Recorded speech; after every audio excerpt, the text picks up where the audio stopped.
Hi guys, have a nice morning to you all. I Arunjay welcome you all to my English channel EP's English Classes. कैसे आप लोग सब अच्छे हैं ना? हम लोग आज इस वीडियो में रेनबो पार्ट 2 का पोएम सेक्शन का एक और चैप्टर लेकर के चलते हैं। पिछले वीडियोज में आप लोग इपिटेफ चैप्टर का एक्सप्लेनेशन, शॉर्ट क्वेश्चन आंसर, उसको जो मैंने पढ़ाया वो ऑब्जेक्टिव, समरी वगैरह सारा कुछ देखा, ठीक है ना। तो आज मैं इस वीडियो में पोएम सेक्शन से एक और कविता लेकर के चल रहा हूं, आगे बढ़ रहा हूं, ठीक है। तो कविता का नाम है, एक पहला पोएम है आपका रेनबो पार्ट 2 का पोएम सेक्शन का first poem, sweetest love I do not गो, है ना। ये पोएम का नाम है, पहला पोएम है आपका रेनबो पार्ट 2 का, sweetest love I do not गो, ठीक है ना। यही कविता है आपकी। ओके, तो आज मैं इस पोएम पे चल रहा हूं, sweetest love I do not गो, जो जॉन डन का लिखा हुआ है। बहुत ही सुंदर कविता है। इस पोएम में John Donne addressing his beloved means addressing his wife, अपने पत्नी को संबोधित करते हुए हैज कंपोज दिस पोएम, इस कविता का रचना की है। बहुत ही सुंदर कविता है। आइए हेडिंग बनाइए, sweetest love I do not go. One more thing, please एक कोशिश कीजिएगा कि मेरा ईपीसी इंग्लिश चैनल को ही आप देखेंगे, लाइक करेंगे और सब्सक्राइब करेंगे। ओके, बहुत सारे लोग कॉपी कर रहे हैं, ठीक है ना, और कॉपी करके डाल रहे हैं मेरे वीडियोज को, ठीक है ना। तो ये फर्जी चैनलों से आप लोगों को सावधान रहने का सजेशन मैं दे रहा हूं। जो मेरा ईपीसी इंग्लिश क्लासेस है, देख रहे हैं ना, ईपीसी इंग्लिश क्लासेस, ठीक है ना। तो ईपीसी इंग्लिश क्लासेस के चैनल को ही आप लोग लाइक करेंगे और सब्सक्राइब करेंगे, ठीक है ना। नहीं तो हम लोगों की पढ़ाई जो है वो दूसरा कोई बेनिफिट उठा लेगा उससे, ठीक है। तो एक बात बता देता हूं, फर्जी चैनल से सचेत रहेंगे, सावधान रहेंगे, ठीक है। और जो मेरा ईपीसी इंग्लिश चैनल है उसी को देखना है, उसी को लाइक करना है, उसी को सब्सक्राइब करना है और फर्जी चैनलों से सचेत रहना है, ठीक है ना। तो चलिए हम लोग अपने पोएम पे चलते हैं। पहला poem, sweetest love I do not go, right, note down.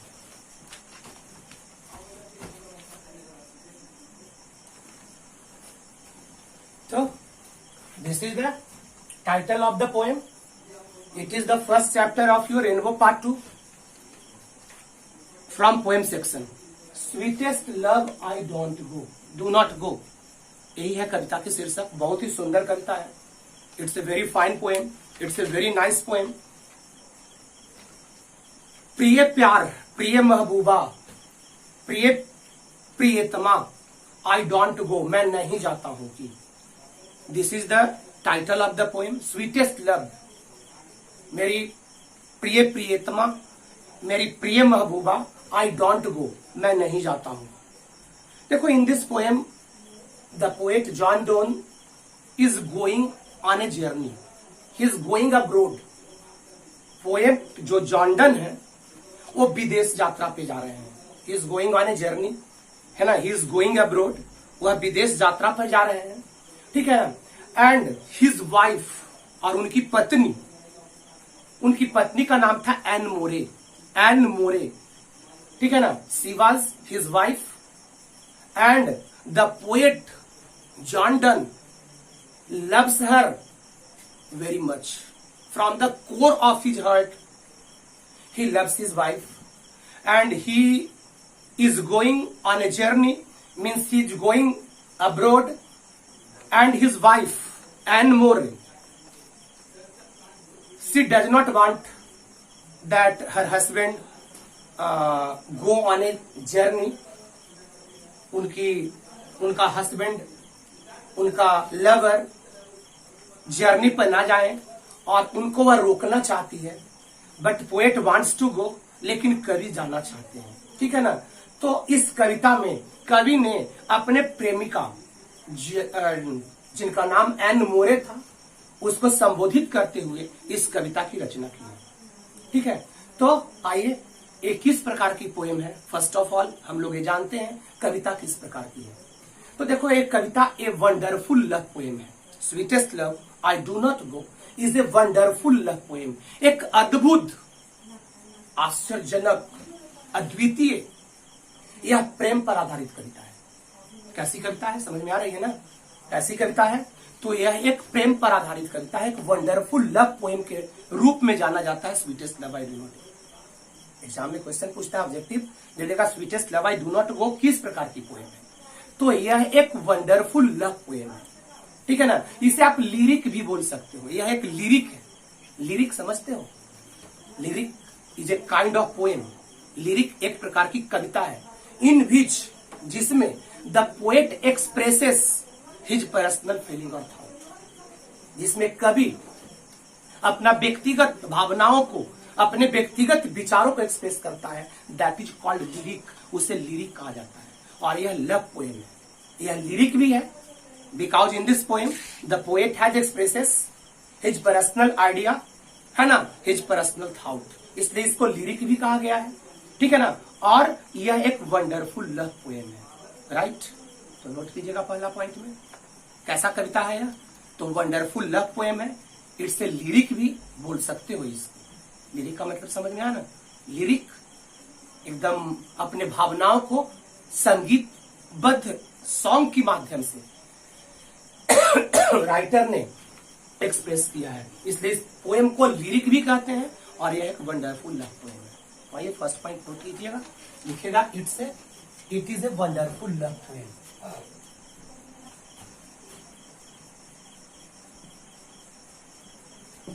Okay, समझ में आई बात? कोई पूछेगा sweetest love I do not गो किस प्रकार की पोएम है, तो बताइएगा sweetest love I do not गो एक लव पोएम है। ऑप्शन में दिया रहेगा लव पोएम वगैरह, इस तरह से 4 ऑप्शन रहेगा। तो यह एक लव पोएम है और इसे लिरिक भी बोला गया है ना? It's a lyric. Second point, it's a lyric. It is a lyric. ठीक है ना? लिरिक का मतलब समझते हैं ना? वही जिसमें पोएट अपने पर्सनल थॉट को, पर्सनल भावनाओं को एक्सप्रेस करता है। The poet has expressed his personal thought, personal emotion को एक्सप्रेस किया इस पोएम में कवि ने। इसलिए हम sweetest love I do not गो को लिरिक भी बोलेंगे। और कैसा पोएम है? तो लव पोएम है, प्यार पर आधारित कविता है। वंडरफुल का मतलब अद्भुत होता है, अद्वितीय, आश्चर्यजनक। यह अद्भुत, आश्चर्यजनक प्यार पर आधारित कविता है और इसे लिरिक भी बोला गया है। राइट? समझ में आ रही है ना? हाँ, समझ रहे हो ना? यह क्या है? लिरिक है। ठीक है ना? और कैसा पोएम है यह? तो लव पोएम है, sweetest love I do not go. Right? Next point पे चलता हूं। किसके द्वारा कंपोज किया गया है इस पोएम को, है ना? तो इस पोएम की कंपोज जॉन डोन के द्वारा किया गया है। He was a British poet. वह एक ब्रिटिश पोएट थे जॉन डोन। ठीक है ना? He was born in London. इनका जन्म लंदन में हुआ था। ठीक है ना? In a Roman Catholic family. John Donne was a British poet. He was born in London. ठीक है ना? इनका जन्म कहां हुआ था? लंदन में, इंग्लैंड में। लंदन जानते हो ना? इंग्लैंड में, लंदन में इनका जन्म हुआ था। इन्हें Roman Catholic family, Roman Catholic एक धर्म का नाम है। ठीक है ना? रोमन कैथोलिक परिवार में जन्म हुआ था। काफी सुखी समृद्धशाली इनकी परिवार था, धनी मनी परिवार था इनका। ठीक है ना? उस लंदन में एक धनी मनी परिवार में, रोमन कैथोलिक परिवार में हुआ था। When England was staunchly anti Catholic, उस समय जन्म हुआ था इंग्लैंड में, लंदन में, रोमन कैथोलिक परिवार में, जब इंग्लैंड जो था वो एंटी कैथोलिक था। एंटी कैथोलिक समझते हैं? कैथोलिक धर्म वालों का प्रोटेस्ट होता था, विरोध होता था, उसके पास कोई अधिकार नहीं था। जो कैथोलिक एक धर्म का नाम है, क्रिश्चियन में एक धर्म है कैथोलिक, है ना? तो कैथोलिक फैमिली में जन्म हुआ था और उस समय हुआ था when England was staunchly anti Catholic, जब इंग्लैंड जो था वो पूरी तरह से एंटी कैथोलिक था। एंटी कैथोलिक का मतलब जो कैथोलिक धर्म का वहां विरोध होता था, उसके पास अधिकार नहीं थी, उसके पास कोई राइट नहीं थी। उस समय जॉन डोन का जन्म हुआ था इंग्लैंड में। 1572 ईस्वी में जन्म हुआ था जॉन डोन का। ठीक है ना? तो आइए थर्ड पॉइंट में लिखिएगा पोएट्स नेम, कवि का क्या नाम है इस कविता का, sweetest love I do not no का तो नाम है जॉन डोन।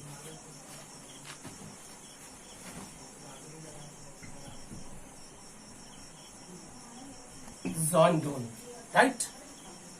किसके द्वारा कंपोज किया गया है sweetest love I do not go, John Donne के द्वारा, है ना।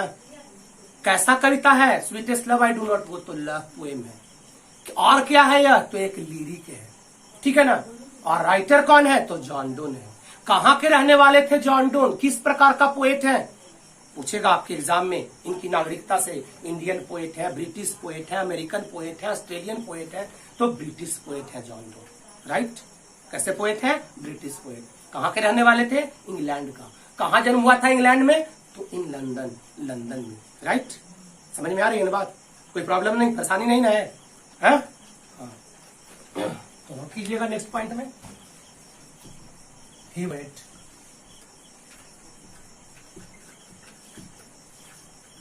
He was a British poet.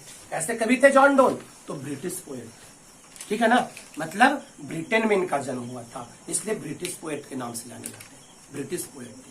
कब जन्म हुआ था, 1572 में जन्म हुआ था। He was born in 1572। कैसे कवि थे, तो ब्रिटिश पोएट थे, क्योंकि ब्रिटेन के रहने वाले थे। 1572 ईस्वी में इनकी जन्म हुई थी।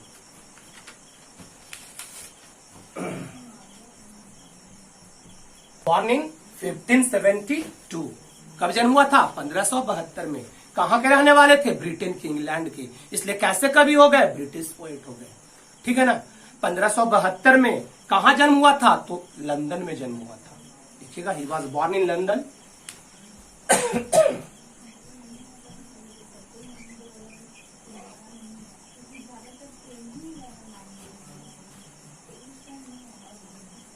ही वॉज बॉर्न इन लंदन। कहां जन्म हुआ था, लंदन में, है ना।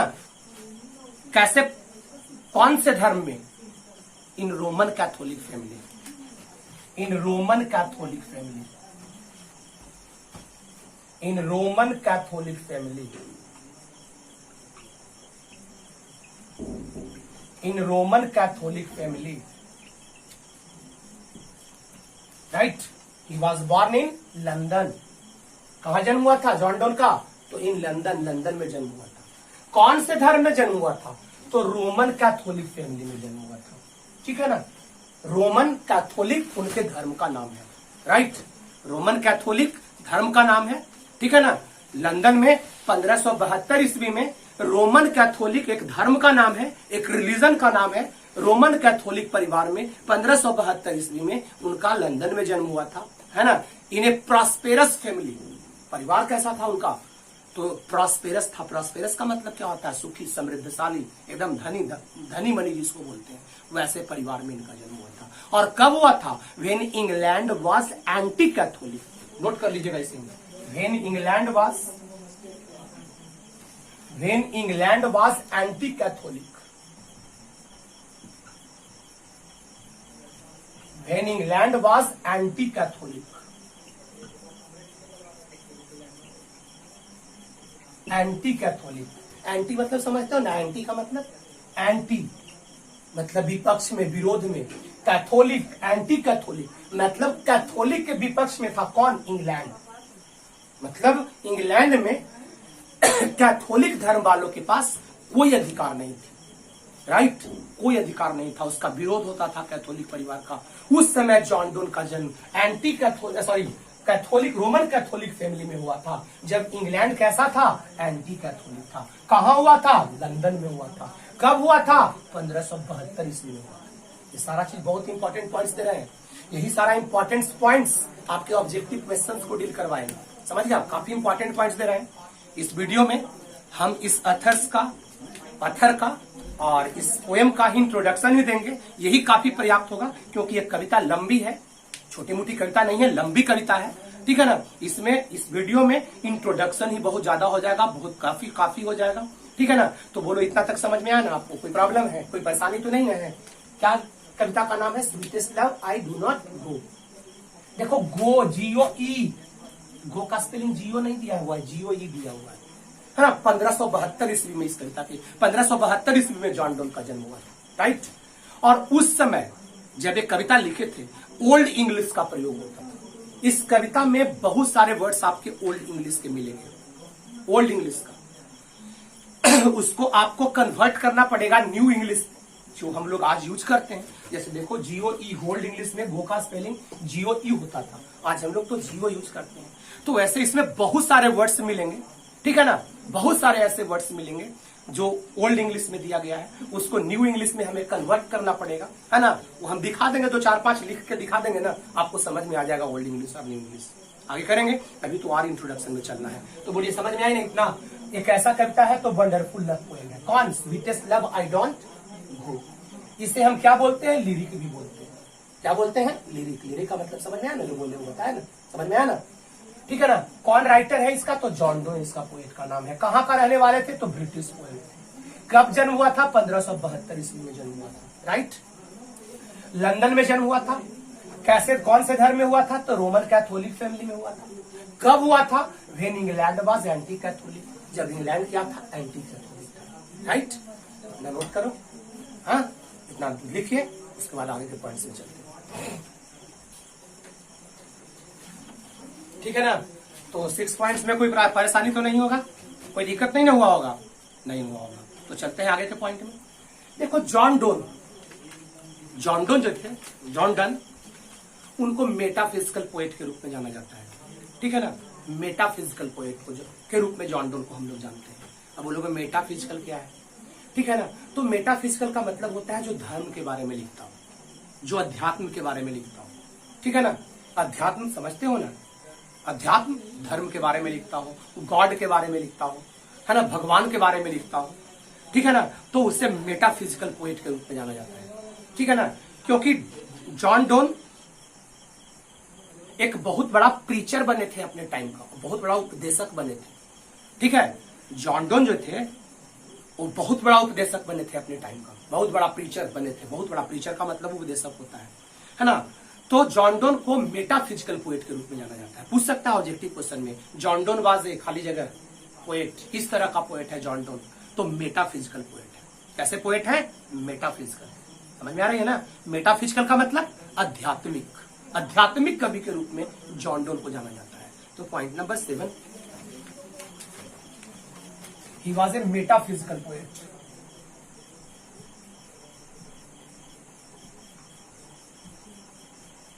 He was a metaphysical poet, right? कैसे कवि है जॉन डोन? मेटाफिजिकल है। मेटाफिजिकल का मतलब क्या होता है? आध्यात्मिक होता है। आध्यात्मिक का मतलब क्या होता है? अध्यात्म के बारे में लिखना, धर्म के बारे में लिखना, ठीक है ना। तो मेटाफिजिकल पोएट है, राइट। देखो जॉन डोन अपने धर्म के कारण, चूंकि रोमन कैथोलिक परिवार में जन्म हुआ था ना, और बताए थे कि एंटी कैथोलिक था जिस समय इनका जन्म हुआ था इंग्लैंड में उस समय। तो इनके धर्म के कारण, ठीक है ना, इनको ऑक्सफोर्ड यूनिवर्सिटी से इनकी दाखिला डिग्री एजुकेशन के लिए जॉन डोन ऑक्सफोर्ड यूनिवर्सिटी में लिए थे। लेकिन इनके रिलीजन हो, चूंकि कैथोलिक परिवार से आते थे, कैथोलिक धर्म से आते थे, तो because of his religion he was forced, उनको बाध्य कर दिया गया, जबरदस्ती। He was forced to leave Oxford University because of his religion, without degree, बिना डिग्री के ऑक्सफोर्ड यूनिवर्सिटी से इन्हें बाध्य जबरदस्ती निकाल दिया गया, और बिना डिग्री के, है ना। क्यों? क्योंकि ये कैथोलिक परिवार में थे, ये कैथोलिक धर्म में इनका जन्म हुआ था, कैथोलिक धर्म वाले परिवार में इनका जन्म हुआ था। और उस समय इंग्लैंड जो था वो एंटी कैथोलिक था, इसलिए इनको ऑक्सफोर्ड यूनिवर्सिटी से बिना डिग्री के, इनके रिलीजन के कारण, इनके धर्म के कारण ऑक्सफोर्ड यूनिवर्सिटी से निकाल दिया गया, ठीक है ना। कहां पढ़ते थे? ऑक्सफोर्ड यूनिवर्सिटी में। क्यों निकाल दिया गया ऑक्सफोर्ड यूनिवर्सिटी से? इनके रिलीजन के कारण। किस रिलीजन से आते थे? कैथोलिक रिलीजन से आते थे, ठीक है ना। बिना डिग्री के निकाल दिया गया इनको ऑक्सफोर्ड यूनिवर्सिटी से। तो लिख लीजिएगा, ही वॉज फोर्स्ड, मतलब John Donne was forced, he was forced, तो ना, फोर्स्ड का मतलब बाध्य करना, मजबूर करना। ही वॉज फोर्स्ड, दबाव डालना। He was forced to leave. Leave माने छोड़ना। He was forced to, उन्हें बाध्य कर दिया गया, विवश कर दिया गया, मजबूर कर दिया गया, टू लीव, छोड़ने के लिए। कहां छोड़ने के लिए? Oxford University. To leave Oxford University. ठीक है ना, क्यों? बिकॉज ऑफ हिज रिलीजन, इनके धर्म के कारण।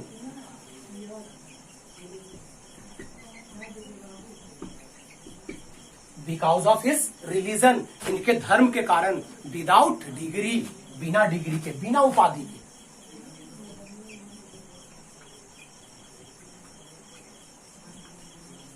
राइट, बात समझ में आया? कैसे कवि के रूप में जाने जाते हैं जॉन डोन? तो मेटाफिजिकल पोएट के रूप में जाने जाते हैं। मेटाफिजिकल पोएट का मतलब क्या होता है? आध्यात्मिक कवि। आध्यात्मिक कवि के रूप में जाने जाते हैं जॉन डोन। ठीक है ना। ही वॉज फोर्स्ड, इन्हें बाध्य कर दिया गया to leave Oxford University, Oxford University को छोड़ने के लिए। बिकॉज ऑफ हिज रिलीजन, उनके धर्म के कारण। विदाउट डिग्री, बिना डिग्री के। राइट, कोई प्रॉब्लम, कोई परेशानी नहीं। और देखो, उन्होंने अपने जीवन काल में लॉ का अध्ययन किया था और थियोलॉजी पढ़ा था। ठीक है ना। ही studied law and read theology. ठीक है ना। लॉ का मतलब कानून, कानून का अध्ययन किया था जॉन डोन ने। ठीक है ना। एंड रेड थियोलॉजी, और थियोलॉजी पढ़ा था। थियोलॉजी का मतलब क्या होता है? वही अध्यात्म के बारे में, धर्म के बारे में, है ना। चूंकि प्रीचर बने थे, ही was one of the greatest preacher of his time. अपने समय का एक बहुत बड़ा है ना, ग्रेटेस्ट प्रीचर, बहुत ही महान प्रीचर, उपदेशक बने थे। तो इन्होंने कानून का अध्ययन किया था एंड रेड थियोलॉजी, और थियोलॉजी पढ़ा था जॉन डोन ने। ठीक है ना। लिख लो, पूछ सकता ऑब्जेक्टिव क्वेश्चन में, John Donne studied law and, खाली जगह आगे दे देगा, थियोलॉजी। राइट, थियोलॉजी का मतलब वही धर्म के बारे में और अध्यात्म के बारे में अध्ययन किया था, और कानून के बारे में अध्ययन किया था जॉन डोन ने। मुझे समझ में आ रहा है ना? गेटिंग ना, और नॉट गेटिंग? थियोलॉजी का मतलब समझ में आ रही है ना? अध्यात्म के बारे में, धर्म के बारे में अध्ययन किया था इन्होंने, और कानून के बारे में अध्ययन किया था इन्होंने। ठीक है, तो लिख लो, he studied law and read theology.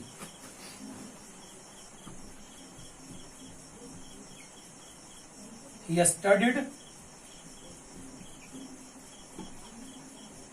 Law and read theology.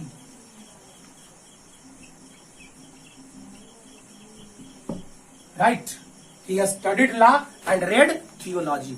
उन्होंने क्या पढ़ा था? लॉ पढ़ा था, लॉ का अध्ययन किया था। लॉ का मतलब क्या होता है? कानून। और क्या पढ़ा था? थियोलॉजी पढ़ा था, थियोलॉजी का अध्ययन किया था, अध्यात्म का अध्ययन किया था, धर्म का अध्ययन किया था जॉन डोन ने। ठीक है ना। ये सारा पॉइंट्स काफी इंपॉर्टेंट चल रहे हैं, सारा पॉइंट्स। सिर्फ इतना से काम नहीं चलेगा कि sweetest love I do not गो एगो पोएम है, जॉन डोन है, ब्रिटेन का है, 72 में 1572 में जन्म हुआ था, है ना। कंप्लीटली पूरा डिटेल्स दे रहे हैं राइटर के बारे में, है ना, और पोएम के बारे में।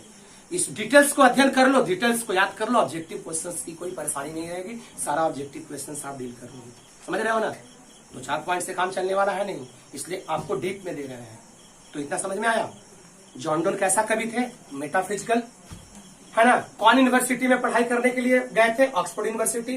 क्या किया गया ऑक्सफोर्ड यूनिवर्सिटी से? तो निकाल दिया गया। क्यों निकाल दिया गया? तो इनके धर्म के कारण निकाल दिया गया, है ना, बिना डिग्री के, बिना उपाधि के।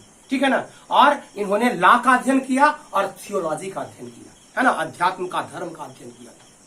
ठीक है। देखो, एक जॉन डोन को कुछ समय के लिए जेल भी भेजा गया था। He was briefly sent to prison. उनको जेल भी दे दिया गया था कुछ दिन के लिए। क्यों भाई, जेल क्यों गए John done?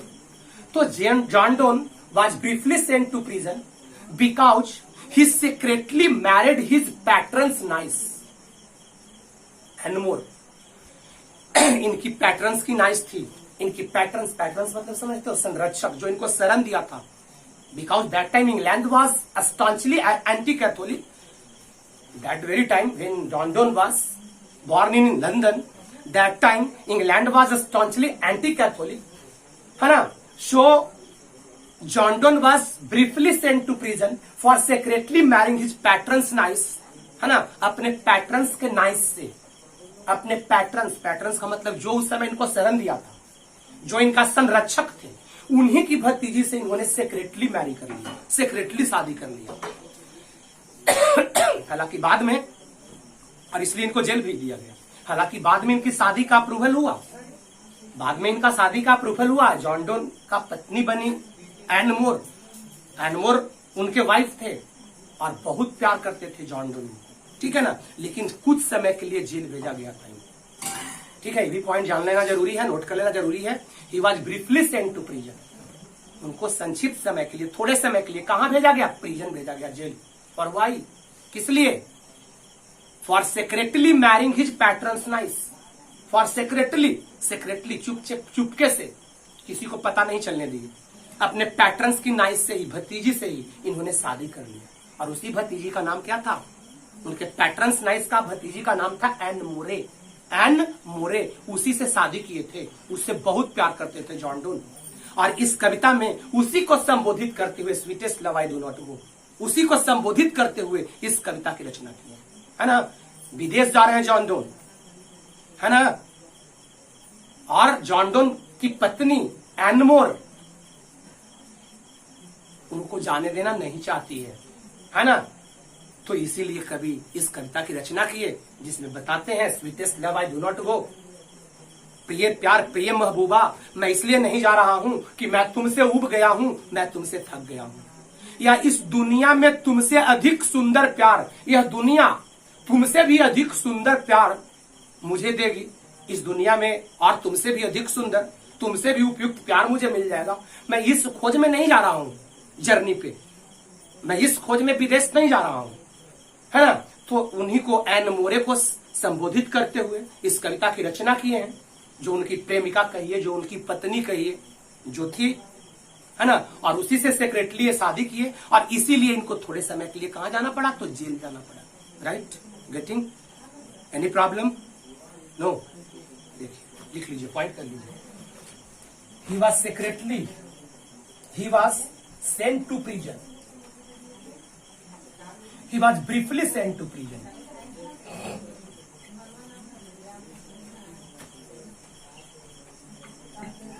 He was briefly sent to prison. Sent का थर्ड फॉर्म सेंड, है ना।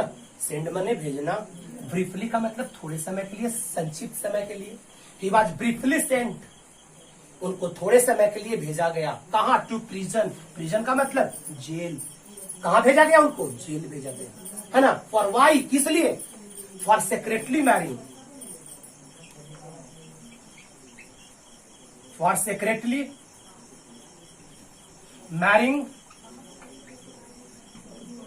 फॉर सेक्रेटली मैरिंग, सेक्रेटली शादी कर लिए थे, है ना। His patron's nice, his पैट्रन्स, his पैट्रन्स, पैट्रन्स का मतलब संरक्षक, शरण देने वाला, नाइस भतीजी, है ना। He was briefly sent to prison for secretly marrying his patron's niece, right.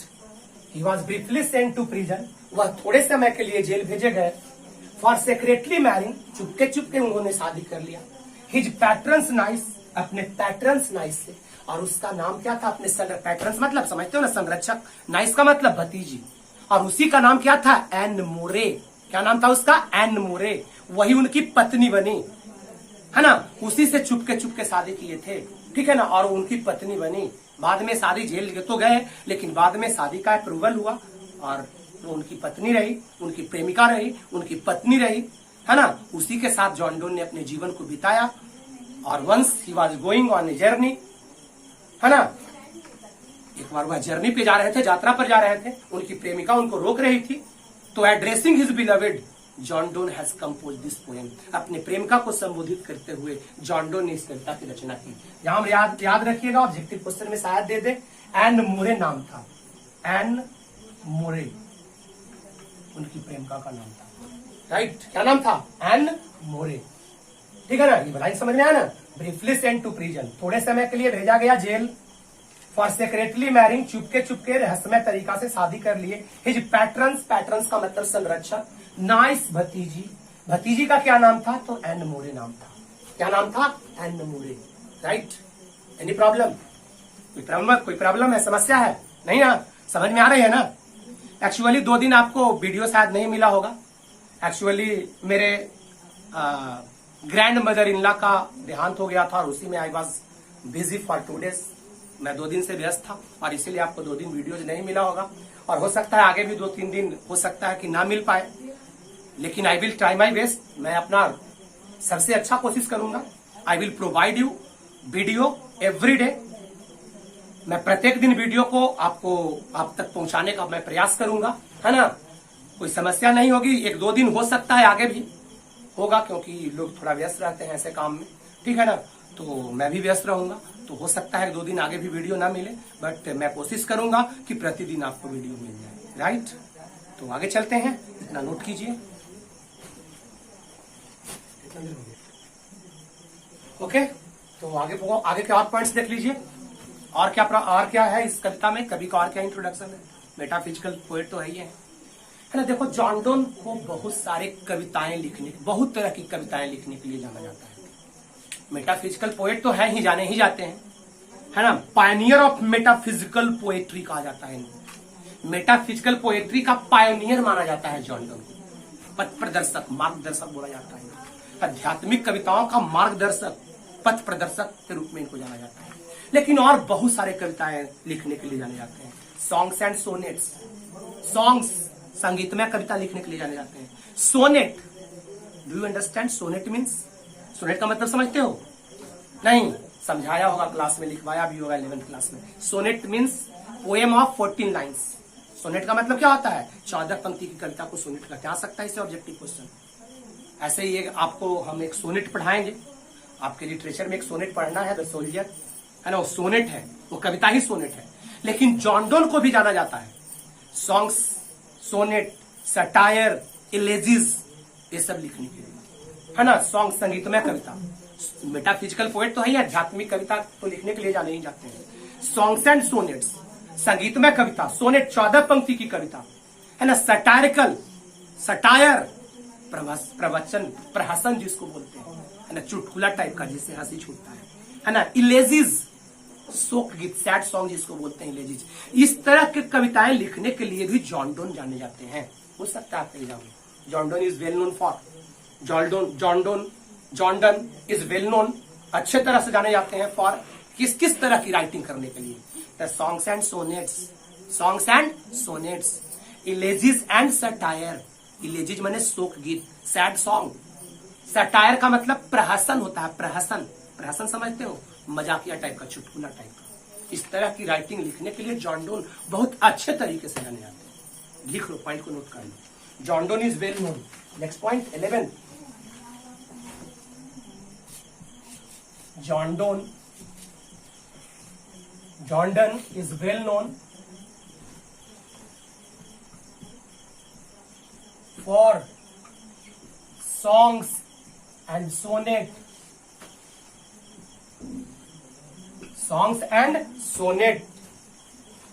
ठीक ना। संगीतमय कविता। सोनेट का मतलब 14 पंक्ति कविता। इतना जान लीजिए। I will explain in detail about sonnet in the poem the rainbow. Sonnet के बारे में मैं रेनबो चैप्टर में, रेनबो एक पोएम, द सोल्जर पोएम में, द सोल्जर एक पोएम है रेनबो पार्ट 2 का, है ना। उसमें हम पूरे एकदम डिटेल में सोनेट के बारे में एक्सप्लेन करेंगे। क्या सोनेट है, कितने भाग होते हैं सोनेट के, ठीक है ना। In that very chapter I will talk about the sonnet. ऐसे आप जान लीजिए शॉर्ट में, 14 पंक्ति की कविता को सोनेट कहते हैं। किसको सोनेट कहते हैं? Poem of 14 lines. तो किस तरह के कविता के लिए जाने जाते हैं? सॉन्ग्स एंड सोनेट, है ना, संगीतमय कविता लिखने के लिए और सोनेट लिखने के लिए, राइट। 14 पंक्ति की कविता लिखने के लिए। और क्या? सटायर,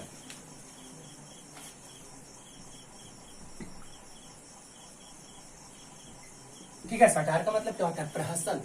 प्रहसन क्या होता है? सटायर का मतलब प्रहसन, चुटकुला टाइप का, हंसी मजाक, हंसी, ठीक है ना, उस तरह की कविता को कहते हैं, ठीक है। इलेजिज, इलेजिज का मतलब क्या होता है? शोक गीत, सैड सॉन्ग, है ना। इलेजिज का मतलब सैड सॉन्ग।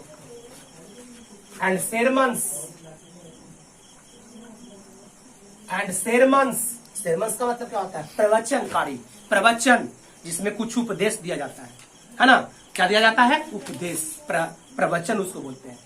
वो हो गया प्रहसन। सटायर का मतलब क्या हो गया? प्रहसन। सटायर का मतलब हो गया प्रहसन। और सेरमन्स का मतलब क्या हो गया? प्रवचन। सेरमन्स का मतलब प्रवचन और सटायर का मतलब प्रहसन। इलेजिज का मतलब शोक गीत, समझिएगा ध्यान से। सॉन्ग्स मतलब संगीतमय, सॉन्ग्स का मतलब संगीतमय। सोनेट का मतलब 14 पंक्ति की कविता। सटायर का मतलब प्रहसन, है ना। इलेजिस का मतलब शोक गीत, एंड सेरमंस, सेरमंस का मतलब प्रवचन, सेरमंस का मतलब प्रवचन जैसा कविता लिखने के लिए जॉन डोन जाने जाते हैं। ये सारा पॉइंट्स याद करना है, एकदम बहुत इंपॉर्टेंट पॉइंट्स है। John Donne is well known, John Donne अच्छे तरीके से जाने जाते हैं फॉर सॉन्ग्स एंड सोनेट, है ना। सॉन्ग बने संगीत में, सोनेट का मतलब 14 पंक्ति की कविता, राइट, गेटिंग, समझ में आ रही है ना, याद कर लेना, ठीक है। सटायर प्रहसन, राइट, चुटकुल्ला टाइप का, है ना। इलेजिज शोक गीत, ओके, एंड सेरमंस मतलब प्रवचन, अध्यात्म पर आधारित।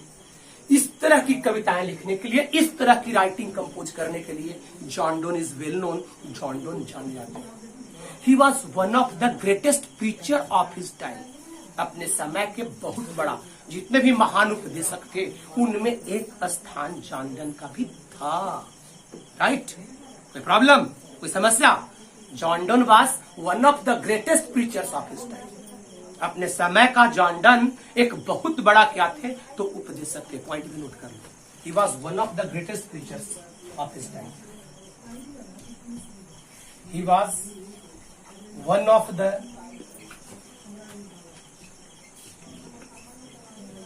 he was one of the greatest preachers,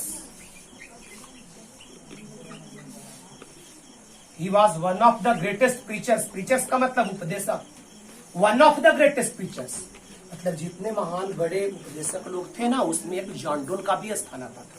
he was one of the greatest preachers of his time, right। कोई समस्या नहीं है? हाँ? कोई समस्या है ना? No problem. जॉन डोन का मौत 1631 ईस्वी में हो गई थी। 1572 में जन्म हुआ था और 1631 ईस्वी में उनका मौत हो गया था। He died in 1631।